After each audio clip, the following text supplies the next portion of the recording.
moderation. You need to teach her that she has to eat healthfully so that she can grow up and be healthy. We're all tempted by things. We need to resist temptation from time to time, and you really need to drive that point home with her. You're right, because it is everywhere. It is everywhere in our country. You drive down the street, it's fast food. I mean, it's just everywhere. In office buildings, they pull out the cupcakes for celebrations. I mean, it doesn't stop. Hi, Jackie. Hello. What advice do you have for the mom? Because she's kind of talking about the schools and... Yeah, I mean, I have to say, you know, for most of my adult life, I weighed 320 pounds. I've lost 170 pounds, but when I was Gabby's age, I weighed 195 pounds. When I graduated from 6th grade, actually, I weighed 195. So I say this to you, con todo corazón, and from a place of love. Your daughter is not driving herself to McDonald's. And while I agree with you that none of our tax money should be used to make our kids fatter and unhealthy, your daughter is saying that she hates the way she looks. She hates her legs. She hates herself. And you're saying, I love her. I don't want to deny her the things that she wants. If you love her, make her healthy. Don't make it about the size of her clothes, the size, you know, don't make it about her size. Make it about health and healthy choices. The doctor is exactly correct. If I could go back and talk to myself in 6th grade, I'm going to start crying, but if I could go back and talk to myself in 6th grade, I would say, you know, this is really a lifetime. And why are some kids obese and some are not? Because obesity, as we know now, is a disease. You're either predisposed to it or you're not. And listen, I'm not coming down on you. This is a tough situation because, bottom line, your daughter has to live in that body. But you've been compliant in sentencing her to a life sentence in fat prison for a crime she didn't commit. You need to get her out. We'll be right back.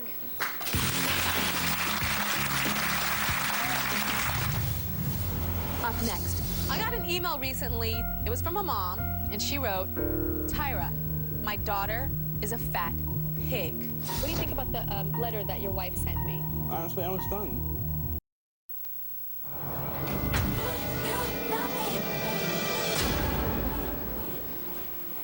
The kids on this show today are clearly tormented about their weight, and they admit that they are addicted to food. But they're eating what their parents allow them to eat. And the big question that a lot of people ask is who is to blame for these kids' obesity? I'm going to start with you, Allison. Hello. Hi. You have on my favorite color, by the way. Yeah. Yellow. Mm-hmm. Love me some yellow.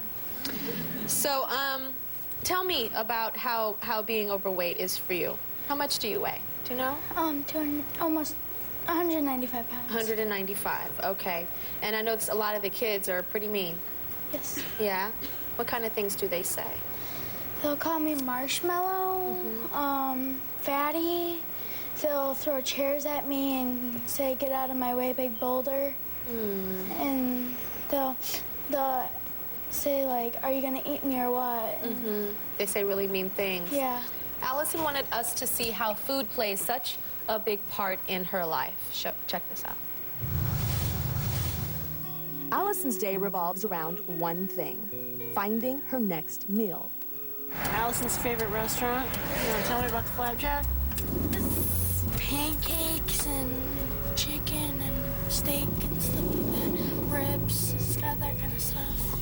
Allison says she's always eating, but for some reason, she's never full. Did anyone want Nathan's other half of cinnamon?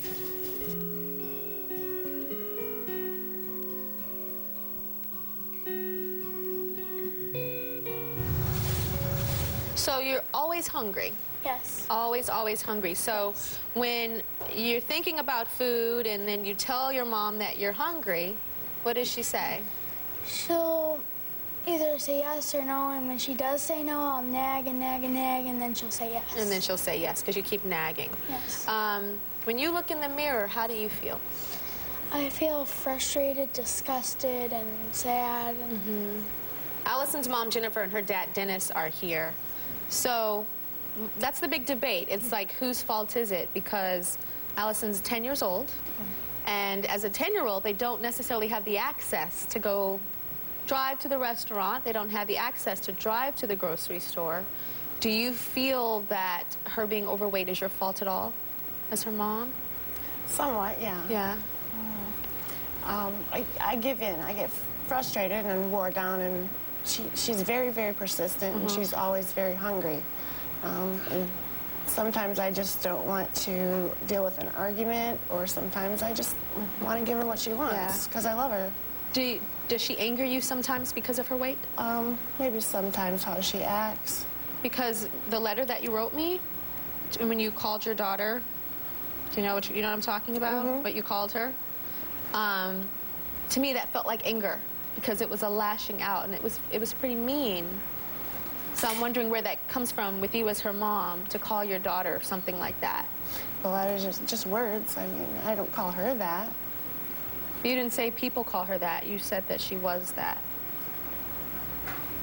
Dad is emotional. What do you think about the letter that your wife sent me and the words that she used to describe your daughter? Honestly, I was stunned. I mean, I don't think it's helping any to, you know. So, Dad, do you know what the letter said? I just don't want to say it in front of your daughter right now. The point that we're getting at now is that she's becoming angry, and Allison does, I mean, slashes out at people because, you know, she walks around with a chip on her shoulder now. And so that comes into the house also, and then, you know, Mom and Allison there's a lot of fighting back and forth, you know, can I have something to eat now? Can I have, you know, Allison, you just had a sandwich. Well, can I have, you know, a snack? And so it's a constant. Yeah. Often. So, yes, it gets frustrating. Why do you think your daughter's so hungry? She does some emotional eating. What type of food do you guys cook? So I hear that you guys, it's a lot of pizza. Pizza at least once a week. Okay. Hamburgers, French fries, chicken nuggets, pasta, Texas toast. Texas toast, those big thick slices of toast. And fast food twice a week. And Allison eats the leftovers, tacos, hamburgers. Yeah. Okay. And we wonder why our baby is a little overweight? Right? Do you think it's your fault? Certainly, yes. I mean, Yeah. I can't. It's definitely our fault that we're this far. Allison's getting a little bit older now that she has to start taking some of the responsibility, though, you know. We'll be right back.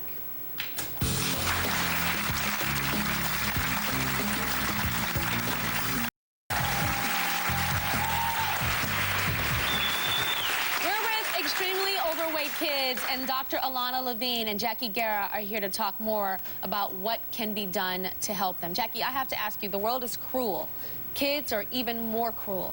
When these beautiful children go back to school, how can they deal with the kids that are saying the most vicious, most disgusting things in the world to them? How can they cope with these kids? Well, first of all, I have to say thank God for you doing the show, because when I was your age, I wish that there had been a show like this. Here's my best advice to you guys. Honestly, the doctor and I were talking about this earlier. When I was growing up, people called me Orca, Jelly Belly, Burrito, Chorizo. I mean, you name it, it was horrible. They called me horrible names, and it's a terrible feeling. But guess what? I grew up to be in movies, to be in television shows. I wrote a book. I've traveled the world. People, you know, I've had a great life because I didn't let those people tell me who I am. And what I want for you guys more than anything is when you go back and some jerk, and you are a jerk if you're wasting your life talking smack about these amazing children or anybody else, some jerk says something to you, you have to think about how empty and dumb their life are, and they are, that they're so dumb, they're going to spend their life talking about you. Oh my gosh, you're a superstar. They're talking about you. Consider it your public service that you've given them a purpose in life and go, hey, congratulations, I gave you something to do. Talk about me. I'm going to go rock and roll. You loser, stay here. Adios. You have to be bigger than they are. You have to, like, own who you are. You know, I hate the part where you say you hate yourself.